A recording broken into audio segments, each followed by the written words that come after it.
Një tjetër histori shprese vjen nga Venezuela 4 ditë pas tërmeteve të fuqishme që tronditën vendin. Një baba dhe djali i tij u nxorën të gjallë nga rrënojat e një ndërtese të shembur në qytetin La Guardia, një nga zonat më të prekura nga katastrofa. Pamjet tregojnë momentin kur ekipet e kërkim shpëtimit i nxjerrin ata nga rrënojat dhe i transportojnë me barela të improvisuara drejt ambulancave që prisnin pranë. Shpëtimi i tyre është një nga momentet më të rralla të këtyre ditëve tragjike. Presidenti i përkohshëm i Venezuelës deklaroi se të paktën 33 persona janë shpëtuar gjatë fundjavës, mes tyre edhe disa fëmijë. Megjithatë, bilanci i katastrofës mbetet i rëndë. Tërmetet e së mërkurës shkaktuan mbi 1400 viktima, ndërsa dhjetra mijëra persona vazhdojnë të rezultojnë të zhdukur.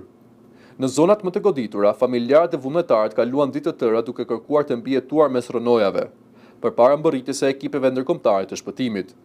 Mbi 1600 punonjës të huaj të emergjencave kanë mbërritur në Venezuelë për të ndihmuar në operacionet e kërkim shpëtimit.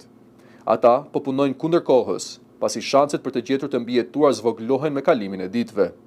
Në mes të një prej katastrofave më të rënda që ka përjetuar vendi, shpëtimi i Babe Bir shihet si një simbol i shpresës për familjet që ende presin lajme për të afërmit e tyre në rrënoja.